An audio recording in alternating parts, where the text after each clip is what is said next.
कहानी और किस्से में ये होता है कि कोई स्टूडेंट होता है जिसको हम बखूबी जानते हैं। वो बच्चा ना तो इंटेलिजेंट है और ना ही वो सिंसियर है, उसके बाद भी उसकी नेट हो जाती है।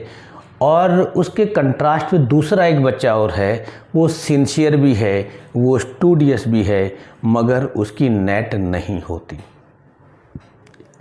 और ऐसे एक केस नहीं, कई सारे केस आपके आसपास होंगे आप जिनको जानते हैं।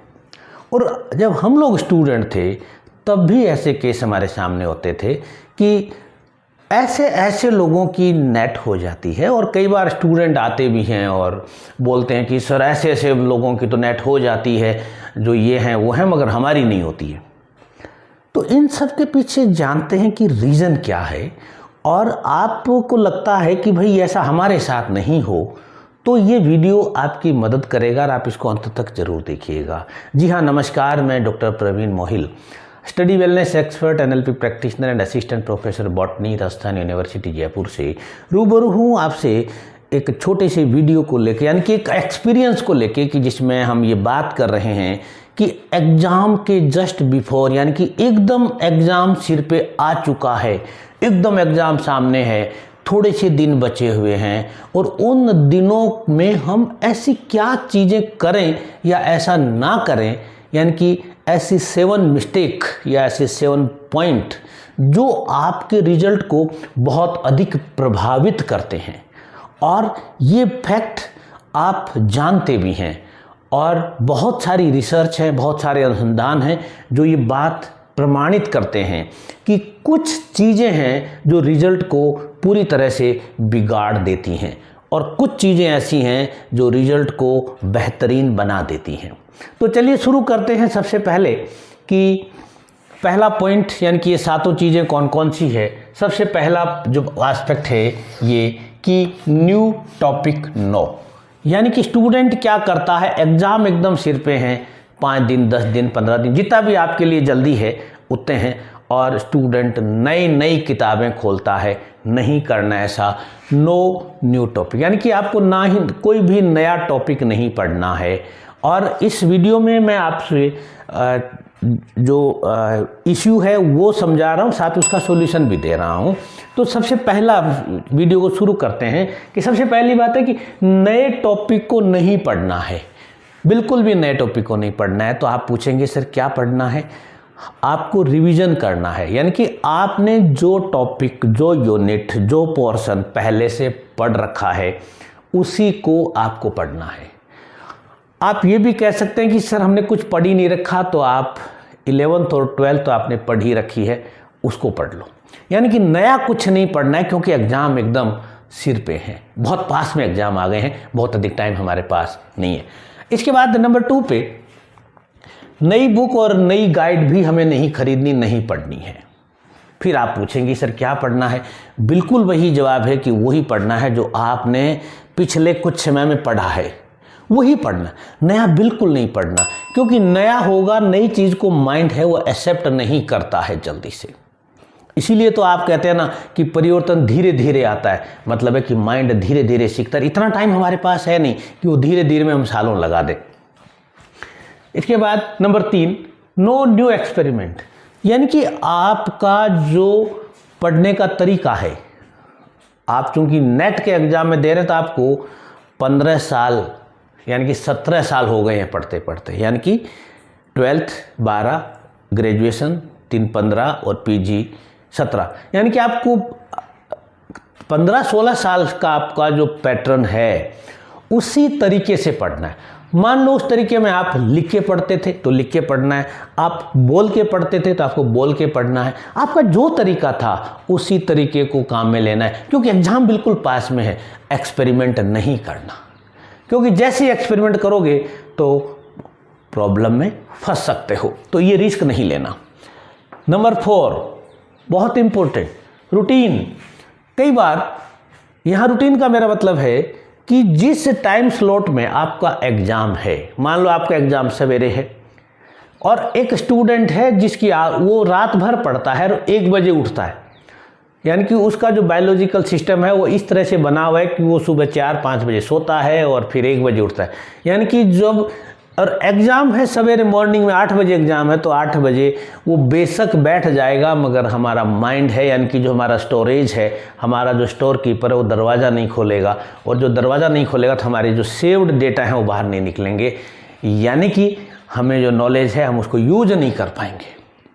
इसलिए ध्यान रखिएगा कि जिस टाइम पे आपका एग्ज़ाम है उस टाइम को आज से ही काम में लेना शुरू करो। काम में लेना कैसे है? मान लो वही मैं कह रहा हूँ कि 8 बजे से एग्ज़ाम है, तो 8 से 12 या 8 से 10, 11 जो भी है, तो आप इस तरह से अपना रूटीन बनाओ अगले 5, 6, 7, 8, 10 दिन कि आप सवेरे नहा धो के अच्छे से तैयार होके और इसी फॉर्मेट में बैठें कि मैं एग्ज़ाम के स्लॉट, यानी कि माइंड पूरी तरह से उस शेड्यूल के लिए यूज टू हो जाना चाहिए, उसको अनुभव हो जाना चाहिए, उसको किसी प्रकार का ये प्रॉब्लम नहीं आनी चाहिए, अरे ये क्या हो गया, मैं तो ये मेरा टाइम तो सोने का है और यहाँ पे मेरे उठना पड़ रहा है, ऐसा नहीं होना चाहिए।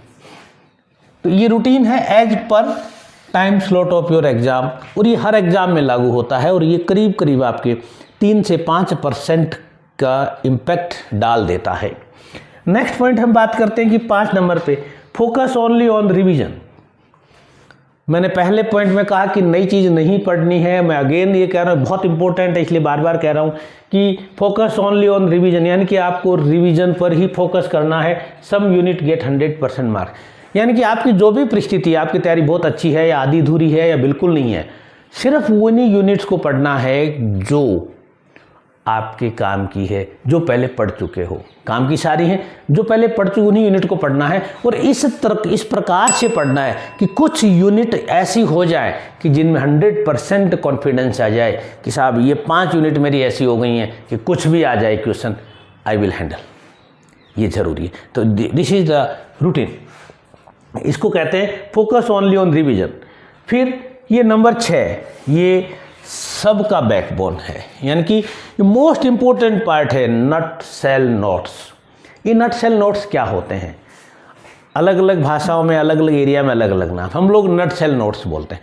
यानी कि हम जो पढ़ रहे हैं, चाहे हमारे एग्ज़ाम के कितने भी दिन हैं, एग्ज़ाम बिल्कुल पास में, हम जो पढ़ रहे हैं उसमें से कुछ पॉइंट ऐसे हैं, कोई डेटा या कुछ ऐसी चीज़ है जो मुझे एग्ज़ाम के 1 दिन पहले या 1 घंटे पहले रिवाइज करनी है, उसको मुझे लिख लेना है, एक रजिस्टर में लिख लेना है। कागज़ पे ना लिखें, कागज़ इधर उधर हो जाते हैं, कागज़ इधर उधर हो जाते हैं, मिलते नहीं। एक रजिस्टर बना लें, पतला सा, मोटा रजिस्टर नहीं, उसमें नोट कर लें, और इस प्रकार से नोट करें कि जब आप एग्ज़ाम देने जाओ, अगर बाहर सेंटर है तो बाहर, या दूसरे शहर में है तो दूसरे शहर में, यानी कि उससे 1 घंटे पहले, 1 दिन पहले जो आपका मेन रिवीजन का जो टाइम होता है, उसमें आप सिर्फ इस रजिस्टर को ही पढ़ें, और इस रजिस्टर में वही चीज़ लिखें जो उस दिन आप बोलने वाले हो, उस दिन आप बोलने, यानी कि नट सेल नोट्स बहुत काम के हैं। और अगर इनको नट सेल नोट्स बनाने की आदत अगर आपको पड़ जाए,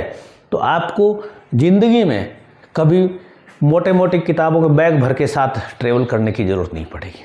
यानी कि एक किताब को एक बार ही पढ़ने की जरूरत पड़ेगी, दोबारा पढ़ने की ज़रूरत नहीं पड़ेगी, क्योंकि उस किताब का जो मेन पार्ट है जो आप भूल सकते हो वो आपने लिख लिया है, मेन पार्ट लिख लिया है, और बाकी किताब को पार्ट सारा माइंड में सेव हो ही गया। तो ये नटसेल नोट्स की बात है। और 7वां पॉइंट है, यानी कि जो 7वीं मिस्टेक है, 7वीं जो चीज़ ध्यान देने की वो ये है कि स्टे सैचुरेटेड, यानी कि आपकी जो नॉर्मल स्टेट है उसमें रहिएगा। ये जो 7वां पॉइंट है, ये जो सैचुरेटेड स्टेट का मीनिंग जो क्या है, यहाँ पे NLP प्रैक्टिशनर होने के नाते मैं इसको बहुत अच्छे से समझ सकता हूँ, और मैंने खुद ने इस पे आजमाया है, मेरे बहुत सारे स्टूडेंट हैं।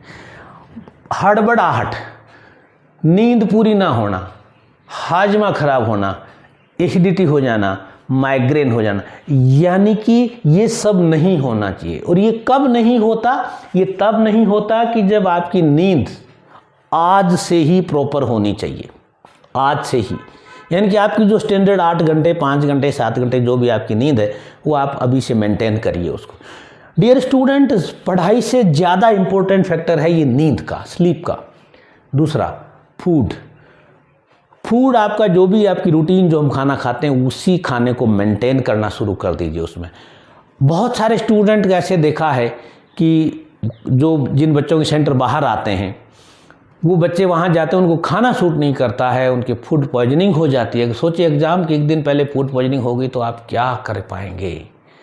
एग्ज़ाम के पहले एक दिन बुखार हो गया तो क्या कर पाएंगे। एग्ज़ाम में आपकी आंखें जल रही हैं, आपको नींद आ रही है तो आप क्या कर पाओगे। और बॉडी रेस्ट यानी कि बॉडी में पेन हो रहा है, बहुत भयंकर थकान हो रही है, तो ऐसी सिचुएशन में हमारा जो माइंड है, वो जो हमारा डेटा जो सेव है वो ड्यूअल हो जाता है। यानी कि उसका ध्यान जाएगा बार बार बॉडी की प्रॉब्लम पे, बार बार स्टोमक पेन पे, बार बार बुखार पे, बार बार फूड पॉइजनिंग पे, और आप कुछ भी नहीं कर पाते। यानी कि 90% बच्चे कुछ भी नहीं कर पाते, और कई बच्चे तो ऐसे हैं जो बैठ भी नहीं पाते, या कुछ बच्चों का पेपर ख़राब हो जाता है। ये जो 7th पॉइंट है, ये इन सबसे ज़्यादा इम्पोर्टेंट है, सबसे ज़्यादा इम्पोर्टेंट है, क्योंकि यही तो है। यानी कि एग्ज़ाम कौन देने जाएगा, आप भी तो जाएंगे। आप मतलब कौन है, आप मतलब हमारी बॉडी का सिस्टम पूरा है। तो ये 7 मिस्टेक हैं, उस पर आप ध्यान दीजिए। अर्जेंसी में सबसे ज़्यादा इफ़ेक्टिव होती हैं ये। और हाँ, इस वीडियो से जुड़ा आपका कोई भी सवाल है, कोई भी सजेशन है, तो मैं स्वागत करता हूँ। कमेंट बॉक्स में लिखिएगा ज़रूर, या मुझ तक पहुँचाइएगा ज़रूर। हाँ, वीडियो अच्छा लगा हो तो लाइक, शेयर और सब्सक्राइब ज़रूर कीजिएगा। Thank you.